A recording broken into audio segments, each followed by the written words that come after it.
The Lord, nandito kami sa tita ko, Tiba. Bible study kasama ko si Claro. Meron lang talagang pagkaiba ng konti, pagkaiba. Isa lang Bible. Isang Bible, pero iba ang Parang missionary kami.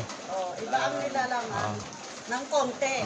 Kasi kapag ganito ka, wala kang talagang Ito vision. ang sabi ng Panginoon Jesus sa Matthew chapter 21, chapter 27. Kapo ka? Hindi na. Hindi na. 7 verse 21. Sabi po dito, marami ang tumatawag sa akin ng Panginoon, pero hindi ito nangangahulugan na makakapasok sila sa kaharian ng langit.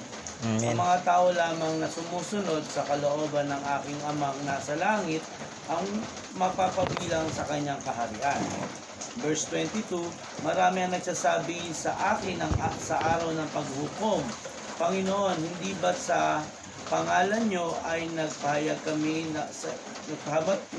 kami ng iyong salita, nagpalayas ng masasamang espiritu at gumawa ng maraming himala?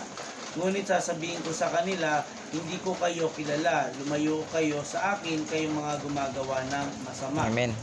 Kaya ang sino mang nakikinig at sumusunod sa aking mga sinasabi ay katulad ng isang matalinong lalaki na nagtayo ng kanyang bahay sa pundasyong bato. Nang umulan ng malakas at bumaha at tumampas ang malakas na hangin sa bahay, hindi ito nagiba dahil nakatayo ito sa matibay na pundasyon. Ngunit ang sino mang nakikinig sa aking mga salita pero hindi naman ito sinusunod ay parang taong hangal na nagtayo ng kanyang bahay sa buhangin. Nang umulan ng malakas at bumaha at humampas ang malakas na hangin sa bahay, nagiba ito at lubusang nawasak. Pwede na nalangin panandali.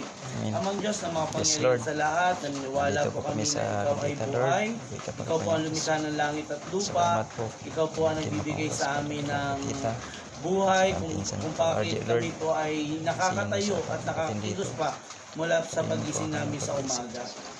Pagpalain mo po ang iyong mga salita, pagkat maliliwanag po sa sinasabi sa iyong mga salita na hindi lahat ng nakakakilala sa iyo at tumatawag na Panginoon ay magiging bahagi ng iyong kaharian. Yaon lamang sumusunod sa iyong kalooban at sa mga salita na napakinggan at sinunod ito. Kaya sa oras na ito, dinadalain ko po na pagpalain mo po ang mga makikinig. Amen. At ang tahanang ito, Panginoon, Yes, at ang buong sambayanan ni Nanay. Amen. Salamat, Panginoon, at patuloy na ang banal na Espiritu ay kumilos sa aming God. kalagitnaan. Hallelujah. In Jesus' mighty name, Amen. Amen. May ano po pangalan nyo? Primitiva. Primitiva. Primitiva. Yeah. Mukhang galing kay Lola yung pangalan mo, Yeah. very good Kamu naman. pa eh. So, Nay, dito po, sinasabi, mahalaga po talaga na ang pakikinig ng salita ng Diyos. Amen. Siyempre, wala naman tayong susundin kung wala tayong napakinggan. Ngunit, kung napakinggan na po natin ang salita ng Diyos, sinasabi po ng Panginoong Jesus na maraming tatawag sa akin ang Panginoon, Panginoon. Kilala niyo si Jesus, di ba? Amen. So, darating ang panahon na tatawagin natin Panginoon, Panginoon ng si Jesus. Dahil alam mo, darating ang time, actually malapit na magsara yung Malapit na. pinto eh. Pag nagsara yung pinto na yan, tutunog na yung trumpeta. Ayun. Trumpeta. Yan. Kapag tunog ng trumpeta, Bababa si na. Jesus darating yun. Amen. Makikita natin siya sa ulap. Ngayon, yung mga sumusunod kay Jesus, aangat yan. Ayun. Rapture tawag. Ang tawag doon, rapture. Ayun. Aangat yan. Magkikita-kita sa kalagitnaan. Hindi na bababa si Jesus sa lupa kasi tapos na yun. Tapos na.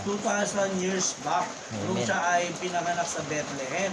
Kaya tayo nagsa-celebrate ng Pasko. Pasko.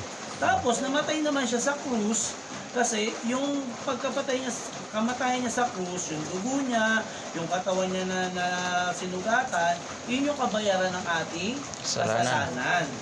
So kaya naman nagsa-celebrate tayo ng mahal na araw. Yun. Alam niyo yun, di ba? So, ang sabi ng Panginoon, maraming naniniwala sa lahat nga ng tao naniniwala sa Diyos. Pero bakit tinuturo sa simbahan na kukunti lamang ang makakapasok sa langit?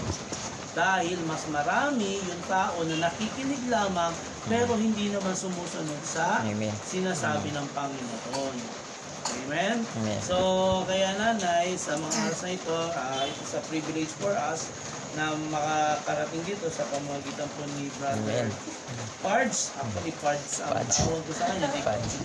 Si Pads. Pads. Pinaiksi yung pangalan. Kaya kagalakan po namin na may bahagi sa inyo na ang salita ng Panginoon. Nawa po ay tumimo po sa atin. Alam po namin na lagi po kayong nagsisimba. Amen. At sabi nyo nga po kanina ay nasa tao ang gawa, nasa Diyos ang awa. Tama. I believe that you heard it from the church.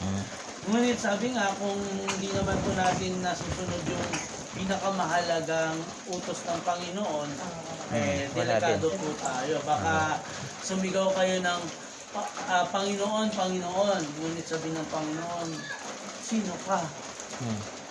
Di ba, Panginoon, na nagsisimba ako tuwing linggo, pero hindi kita natatanda kasi ang nakikilala lang ng Panginoon ay yung sumusunod sa utos ng Ama. Amen. Sino yung Ama? Sino si Jesus? Sino yung banal na Espiritu Santo? Yan yung foundation ng ating pananampalataya, maging Katoliko man tayo, maging born again, na ang ating Diyos ay isa na nahahati sa tatlong persona. Amen. Ang Diyos Ama, ang Diyos Anak, Tandaan nyo, ang Diyos tatlo, Espiritu Espiritu Santo. Santo. Kaya tama si nanay, hindi naman nagkakalayo ang pananampalataya. Pero, saan tayo nagkakaiba? Maaring sa ating pamumuhay. Yung ating pamumuhay, Pamumuhay. tayo ba Tama, ay sa sanlibutan. in love kay Yeah. Jesus. Dahil sabi ng Panginoon, kailangan ma-in love sa Kanya eh. Yung pamamaraan ni Jesus, paano ba siya pamamaraan ba ni Jesus nung panahon na na nandito siya?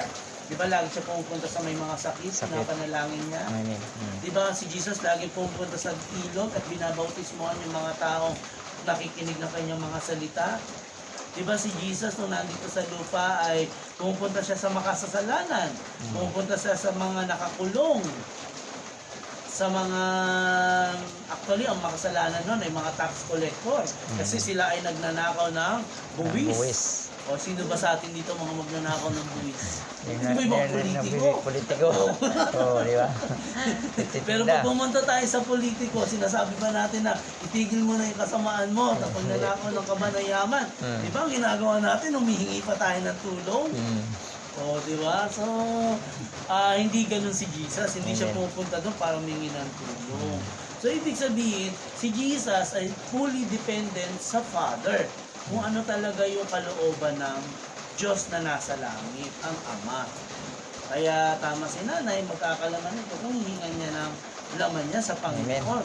At medyo kikilo siya ng konti. Kikilos. Meron nga ako sa Biblia na basa, sa Lumang Testament, ito ay sa panahon ni Elisha, yung babae, wala na siyang makain at yung kanyang anak.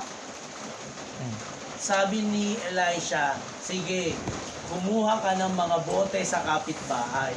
O nalaman niyo yun. O, si nanay narinig. At tapos, ano ginawa ni Elisha? Pinanalangin niya. At yung maliit na bote, o banga nun banga. So, para makarelate na tayo mga babies, yung bote ng sinasalinan ng mantika, noong panahon banga. Ayan, banga. So, nangolekta ng banga yung babae. Tapos, ayan na yung mga banga.